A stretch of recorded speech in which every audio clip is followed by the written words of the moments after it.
Assalamualaikum warahmatullahi wabarakatuh. Perkenalkan, kami dari kelompok 9 yang terdiri dari saya Silvi Puspitasari dan teman saya bernama Siska Triamanda Mutiara. Kami dari Prodi Manajemen semester 2 Fakultas Ekonomi dan Bisnis Universitas Dian Nusantara. Pada kesempatan kali ini, saya akan mempresentasikan tentang pengantar hukum dan bisnis. Video ini dibuat untuk memenuhi tugas besar mata kuliah Etika dan Hukum Bisnis. Berikut penjelasannya.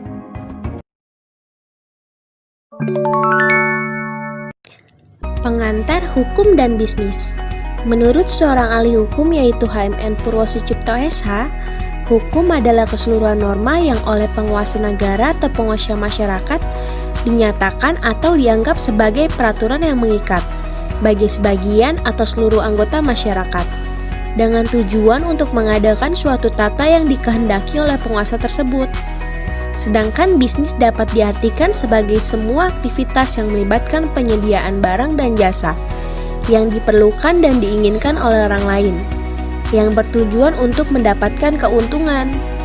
Tujuan dari hukum dan bisnis antara lain adalah: yang pertama, menjamin berfungsinya keamanan mekanisme pasar secara efisien dan lancar. Yang kedua, melindungi berbagai suatu jenis usaha, khususnya jenis usaha kecil menengah atau UKM. Yang ketiga, membantu memperbaiki sistem keuangan dan perbankan. Yang keempat, memberikan perlindungan terhadap suatu pelaku ekonomi atau pelaku bisnis. Yang kelima, mewujudkan bisnis yang aman dan adil untuk semua pelaku bisnis. Di bawah ini beberapa fungsi hukum bisnis. Yang pertama, menjadi sumber informasi yang bermanfaat bagi pelaku bisnis. Yang kedua, pelaku bisnis dapat lebih mengetahui hak dan kewajibannya saat membangun bisnis, sehingga bisnisnya tidak menyimpang dari aturan yang ada dan telah tertulis dalam undang-undang. Yang ketiga, pelaku bisnis lebih memahami suatu hak-hak dan kewajibannya dalam suatu kegiatan bisnis. Yang keempat, terwujudnya sikap dan perilaku bisnis atau kegiatan bisnis yang adil, jujur, wajar, sehat, dinamis, dan berkeadilan karena telah memiliki kepastian hukum. Sumber hukum bisnis terdapat dua sumber, antara lain yang pertama adalah sumber hukum material, yaitu hukum yang dilihat dari segi isinya dan berasal dari faktor-faktor yang menentukan isi hukum, yakni kondisi sosial ekonomi, agama, dan tata hukum negara lain. Yang kedua adalah sumber hukum formil, merupakan sumber yang berkaitan dengan prosedur atau cara pembentukannya dan secara langsung dapat digunakan untuk menciptakan hukum. Sebagai contoh, sumber hukum bisnis secara formil dari segi undang-undang antara lain: yang pertama, Kitab Undang-Undang Hukum Perdata atau KUH Perdata, yang mengatur tentang hubungan, baik hubungan atas kebendaan maupun antara perorangan dan badan hukum. Yang kedua, Kitab Undang-Undang Hukum Pidana atau KUHP, yang antara lain mengatur tentang tindak pidana dalam bisnis seperti penipuan. Yang ketiga, Kitab Undang-Undang Hukum Dagang atau KUHD, yang mengatur persoalan perdagangan secara khusus yang belum diatur dalam KUH Perdata seperti bentuk badan usaha meliputi CV dan firma. Yang terakhir, peraturan lainnya di luar KUH Perdata, KUHP, dan KUHD. Berikut contoh hukum dan bisnis. Pada tanggal 1 Maret 2010, Mas Jadid, seorang warga Sanepon, Sleman Timur, RT 2, RW 2, Kecamatan Kutuarjo, Kabupaten Purworejo, mengajukan permohonan kredit kepada PT Permodalan Nasional Madani PNM ULA-MM cabang Kutuarjo sebesar Rp75 juta berdasarkan perjanjian kredit nomor 050/PK ULA-MM KTRJ /8 2010 dengan agunan surat hak milik nomor 02659 luas 227 meter persegi atas nama Mat Jadid.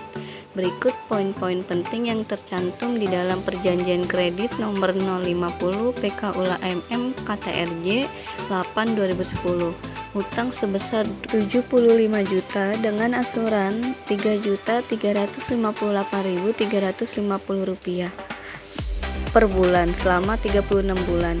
adanya kesepakatan antara dua belah pihak. Apabila si debitur mengingkari janji atas tanggungan yang dimiliki, maka agunan dapat berpindah tangan kepada kreditur dengan persetujuan debitur.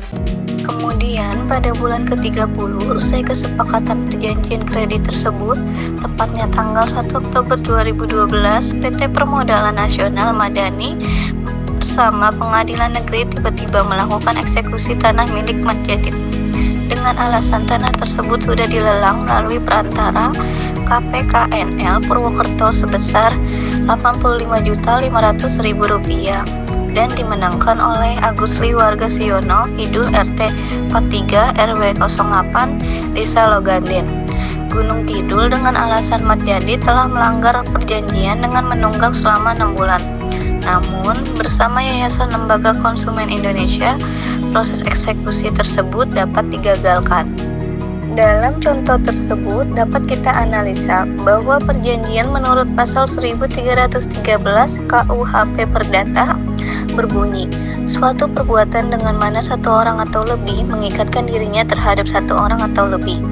Perjanjian utang piutang adalah kesepakatan untuk memberikan sesuatu yang menjadi hak milik memberi pinjaman kepada peminjam dengan mengembalikan di kemudian hari sesuai yang tercantum dalam surat perjanjiannya. Hubungan antara dua pihak tersebut merupakan hubungan hukum yang berarti bahwa hak kreditur dijamin oleh hukum atau UU. Namun, jangan asal mengatasnamakan dijamin oleh hukum. Pihak kreditur langsung melakukan eksekusi tanah secara tiba-tiba. Dalam kasus tersebut, perlu dilakukan mediasi untuk menemukan pemecahan masalah sebelum melakukan eksekusi. Keputusan PT Permodalan Nasional Madani melelang tanah milik Mat Djadid itu dianggap kurang benar karena ada 3 alasan kuat yang mana berdasarkan Risalah Lelang nomor 629/2012 bahwa keputusan pelelangan tersebut dilakukan secara sepihak. Apalagi harga persetujuan saat dilelang adalah di bawah harga pasar pada saat itu yang dinilai sangat merugikan Mat Djadid yang menjadi kreditur sekaligus konsumen. Pelelangan, kewajiban Mat Djadid jatuh tempo maksimal yakni 36 bulan, sementara saat itu masih bulan ke-30. Dan alasan yang terakhir, dengan PT Permodalan Nasional Madani melakukan pelelangan tanpa sepengetahuan Mat Djadid, berarti PT Permodalan Nasional Madani menganggap bangunan tersebut telah pindah tangan kepada kreditur tanpa persetujuan Mat Djadid. Dan hal itu tidak sesuai dengan yang tercantum pada surat perjanjian hutang dan justru dapat dijadikan sebagai bahan gugatan balik dari pihak Mat Djadid dengan tuduhan mengingkari surat perjanjian. Dalam presentasi kami dapat disimpulkan bahwa hukum dan ekonomi berkaitan sangat erat satu sama lain. Hukum ekonomi dan bisnis yang memadai akan menunjang pembangunan ekonomi, karena melalui hukum ekonomi dan bisnis masyarakat dibentuk atau diarahkan untuk mencapai tujuan pembangunan ekonomi. Menjalani bisnis sebaiknya dengan tetap mematuhi hukum, karena di samping itu tidak akan mendapatkan hukuman. Tentunya dapat juga berdampak baik juga bagi orang lain yang berkaitan dengan bisnis tersebut. Tidak hanya mencari keuntungan instan semata, menjalani bisnis tentu juga harus dengan etika-etika dalam bisnis yang baik.